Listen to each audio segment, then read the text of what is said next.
Hello, what's up everybody? My name is Mike Brown, aka ReviewKingMB, and I am continuing my 31 days of horror movie reviews with Hush. Hush is a 2016 horror film that was co-written and directed by Mike Flanagan. And the plot is we meet Maddie. Maddie is a writer. She lives out in a house in the middle of the woods. At least she's staying at this place at this time because she's writing her next book. And I see this all the time in movies where writers, this is what they do when they're trying to write. They need to go off to a place, usually in the woods, to be isolated, to be alone, peace and quiet. The thing about Maddie, though, is that she is also deaf.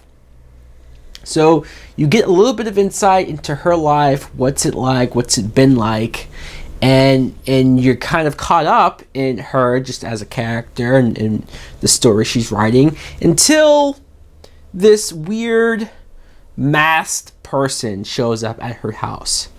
And you can't really tell if he's trying to rob the place or if he just wants to kill somebody. So you have to see if Maddie, once she figures out what's going on, if she can survive this night. Now, what I thought of Hush was, I loved this movie. I did. I really didn't know what to expect because this movie was recommended to me when I first heard of it. And they were talking about Hush. I was like, oh yeah, the Batman villain, right? Thomas Elliot, Hush.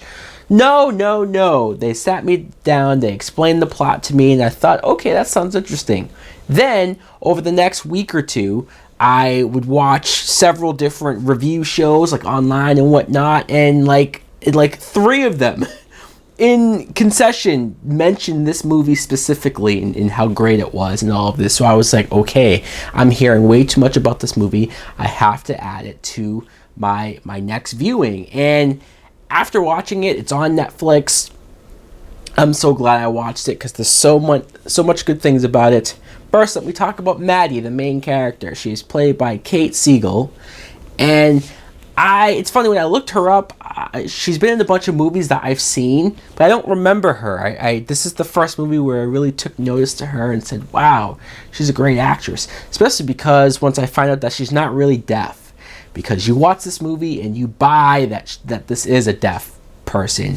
You buy that she really is used to this lifestyle, that's normal for her. And seeing her alone in this house in the middle of the woods, like I said, I know writers do this. I know there are people who do have homes like this in the middle of the woods just because they like the peace and quiet.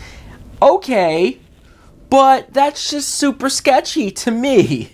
To me, it's weird, it's sketchy. I don't think I could do it, especially in long periods of time. And being deaf, especially, you would think that that's dangerous. That's bad news. Maybe I'm not giving enough credit. Maybe it's like, hey, why not, right? This is normal. It's just one of those situations where every person that lives in a house like this in the middle of the woods, they always leave their doors unlocked because it's supposed to be safe, right? Nothing ever happens until something does happen. And then it's like, oops, maybe I should learn to lock my doors. Now, you do get some neighbors that she has, Sarah and her boyfriend John.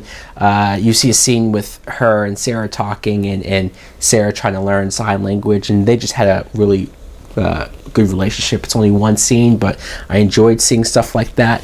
But when this guy shows up, the man in the mask is what he's called. We never find out his name. We never really get like a backstory or anything about him. You don't need it. All you need is those first couple scenes of him wearing that mask. And the mask is as straightforward and as simple as possible. But that was effective. That's what worked because it was a mask with no expression, white, plain face, and just all you saw were his eyes. And his eyes were enough for you to see that this guy is crazy. This guy is fucked up. This guy is scary because he's doing this. Why? I don't know, but it seems like it's just because he wants to. It reminds me of that movie The Strangers, where it's just a group of people wearing masks who are just terrorizing people because they're bored. It's the middle of the night. Why not? And that's effective. Something as simple, something as straightforward as a plot like that, a premise like that, that scares me. That gets me tense. I'm sitting here this whole time with all of these scenes, like filled with anxiety, and it's working. I cared about this woman. I didn't want to see her die. I actually was invested in everything going on. The slow build to it, like, it never felt boring or slow pace. It just, I love that it took its time, and it really, like, allowed me to feel like I was in this environment and just really with this character. When it's not too long before the guy in the mask takes the mask off and shows his face. We see that it's John Gallagher Jr., who's an actor that I've only seen once before, 10 Cloverfield Lane, just this past year. And he was good in that movie. He was great in the movie. He was very likable in that movie. This movie is complete opposite. It's amazing to see just how creepy he can get, how just messed up and a gone type of person he was. There was a part of me that didn't like that he took the mask off because he was creepier with the mask on, and just the no expression, no emotion. I didn't really even need to hear him talk. Just if you kept the mask on even for longer, I think it would have worked maybe a little bit more. Of course, I get why they took the mask off. I do like the idea of this could be anybody. This is just a guy who is doing this. And there's a moment where Maddie's trying to communicate to him that I haven't seen your face. You can still walk away.